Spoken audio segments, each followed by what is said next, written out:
you see the slide downward in yields, Mike? And do you believe in the pivot that the market believes in next year? I do. I think the economy is slowing. I think the economy will slow a lot in the first quarter. The Fed will be cutting rates.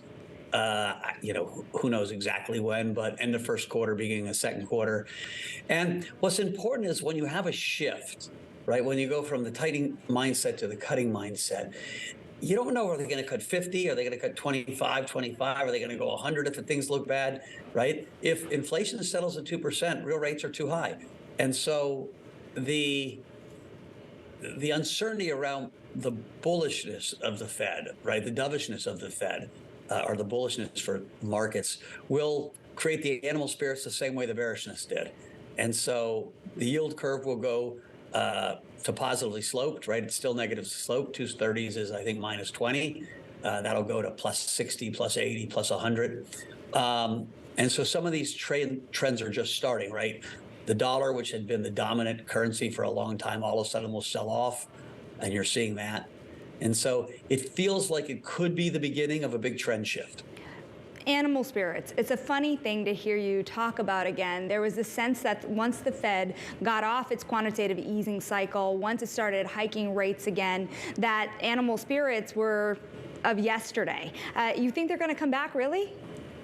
Well, listen, when you're putting liquidity into the system, leverage gets easier to get and people get excited. And so I do think, I was there talking about animal spirits in the currency market or animal spirits in the fixed income market. Equities will be more challenging. I think there's two stories to it, right? If the economy slows, what that does to earnings versus, lowering rates and allowing money to flow. And so I'm less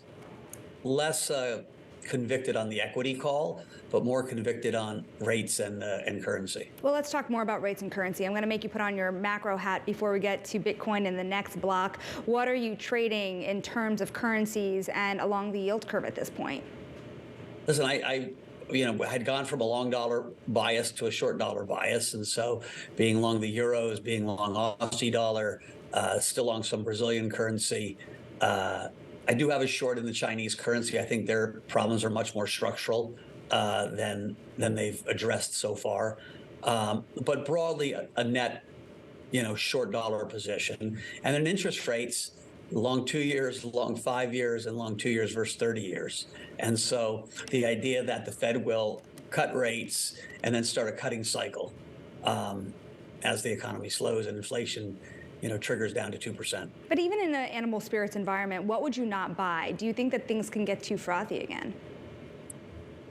Listen, already you have, almost 5 rate cuts priced into the fixed income market. And so, markets move quick. As you said, this is one of the biggest weeks in fixed income, or biggest months in fixed income rallying. And so nothing's going to go in a straight line, right? Things are going to go up and then retrace and go up and retrace. I don't see anything flashing, triple red right now, where you've got to be nervous, right? These trends are just starting. One of the mistakes a lot of investors make is the trend starts, you get your first move and you're like, that was a great profit, I got to get out. And then it just keeps going and going. And so, listen, gold looks great. If gold, closes above this 2,000 mark for a few days or weeks, you could see gold much higher in the future. Silver feels like it's being squeezed and could go much higher. And Bitcoin, right? Those gold, silver, Bitcoin really all should do well if the Fed is finished hiking rates and starting to cut. What about the Magnificent Seven? You started to talk about kind of the lack of conviction in your equity qual relative to the macro kind of movers here. So given how much the Magnificent Seven has driven up the market, do you have conviction there? Again, I don't think NVIDIA and Microsoft, you want to think of those as the two stocks that the best encompass AI, are finished. Those things, great bull markets are great bubbles and manias, and we're going to have a mania in AI, usually end with something much more spectacular than what we've seen. And so just my trader's bias is that those stocks can go higher and probably drag Magnificent Seven up. Listen, things are very expensive. And so For me, it's easier not to have big positions there and to be, a small trader and a big watcher. Because I see so much opportunity elsewhere. Okay, opportunity, you're a big Bitcoin trader, but do you think that there is more opportunity in AI? Do you ever wake up some days and say maybe Galaxy should be an AI company? If I was smart enough to really understand how the AI worked, listen, you sometimes pick your bed a few years in advance, and then you're stuck in the bed. There is some convergence of AI and crypto at one point, and so we follow it pretty closely. The AI thing is difficult in that the economies of scale you need to be a player in it are so large that you're going to have a couple giant winners, and I don't think a lot of second places. And you can just see the amount of capital needed to raise even for the new companies. And so I don't think it was easy for a lot of people to pivot into AI. Using AI, figuring out how AI impacts your industry, all really important. But to build an AI company, I think probably beyond my skill set. Mike, if you think about what happened with the settlement over at Binance, a more than $4 billion settlement, and the admissions of guilt in some really scathing allegations, including aiding of money laundering and even working with sanctioned nations in certain cases, how do you think about what exchanges you're working with those kinds of financial and regulatory risks tied to them? So listen, we have a pretty thorough process of looking at who we deal with, and we're also reasonable, right? If you went through the list of TradeFi banks who have been sanctioned or fined by the different regulators in the last 24 months, so not going back 20 years, 24 months, it's a shocking list, right? And so you're not looking for zero mistakes. Otherwise, there'd be no one to deal with. We're looking for people that take their job responsibly.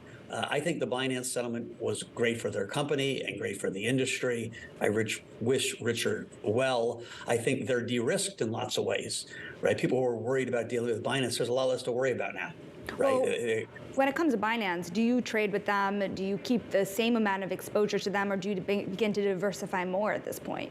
Well, we've always been diversified. We don't talk exactly who we trade with, but we trade with most people. But I would just say, all else equal, you should feel more comfortable dealing with Binance now that they've settled, right? There was all this worry that they were going to get shut down or they were stealing people's money. And it came down to they had some pretty serious violations of KYC protocol. And they've worked to correct them, and they're paid their fine, and they're moving on. And so I think it's a net positive for their company. I think it's a net positive for our industry. You have legal questions still around the industry. You have Do Kwon about to face trial. You had the FTX trial end, but Sam Bankman-Fried still facing other charges to face trial for. You had the Binance settlement. How do you have faith that the bad behaviors have not been washed out of the industry, or have been washed out of the industry, rather?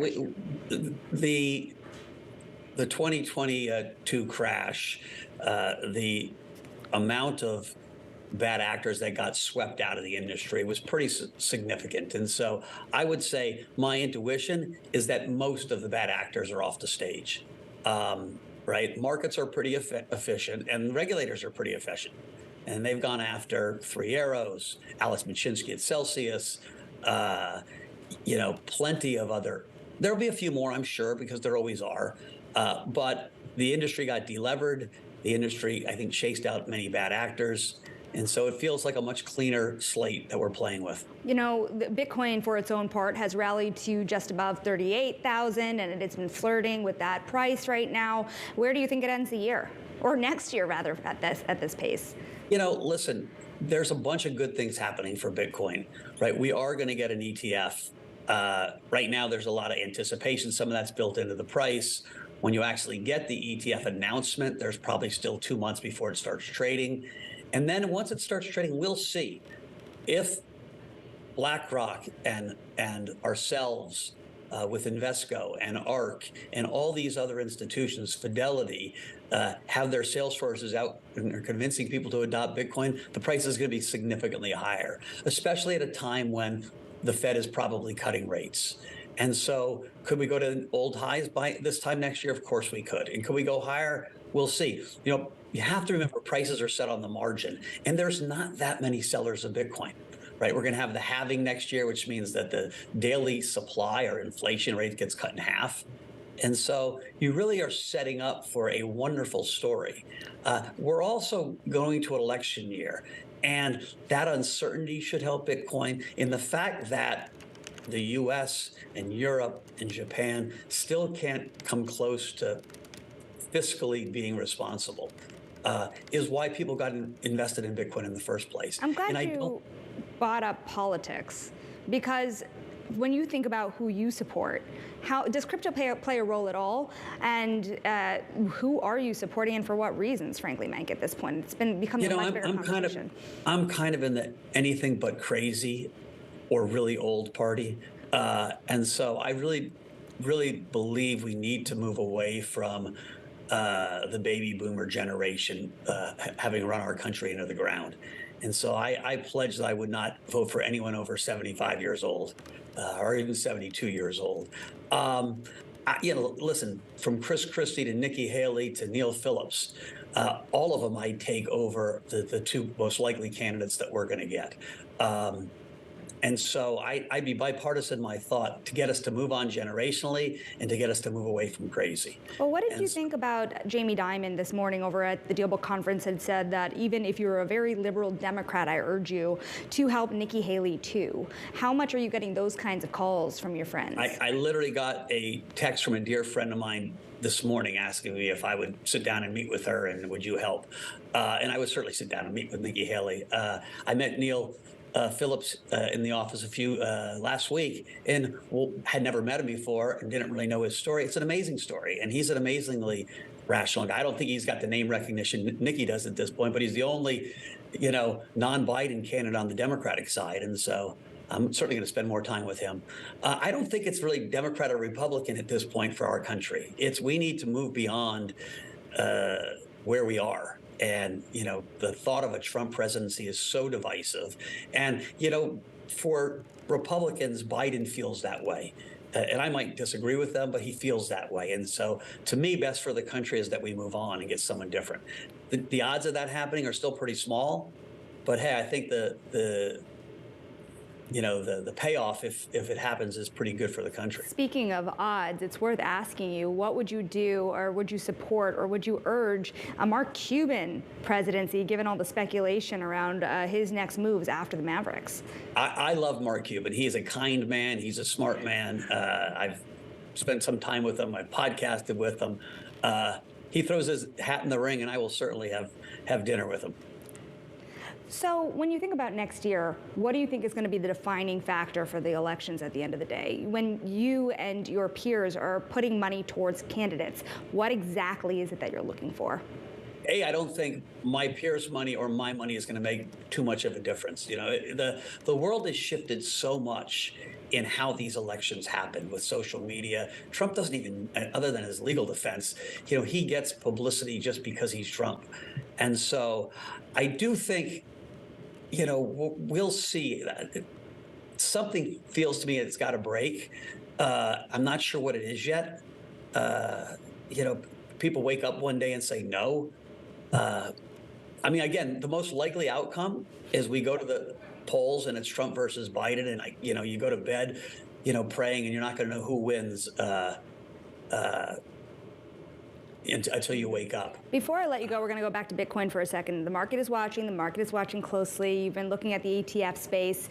When you talk to investors, these early conversations you're having, how much interest do you expect into an ETF upon arrival, and how soon do you expect the SEC to approve that process? Listen, the timing is a little bit of art, not science. It does feel like it should happen soon. What does soon mean? At the end of this year, the first month of next year. After it gets approved, there's probably 6 to 8 weeks before the mechanisms are up and you can actually put money in. And then I think a lot of money will come in. I think up to $10 billion the first year should flow into the ETF space, if not more. And that's a lot for a market as small as Bitcoin. Again, prices are set on the margin. And so that's all new money. And so I do think we'll see a pretty successful shift of psychology, right? When the government and institutions are allowed, government says you're allowed to buy Bitcoin, institutions say, hey, this is great. It then allows institutions to look at what else is out there. And so I think it'll be a seminal event.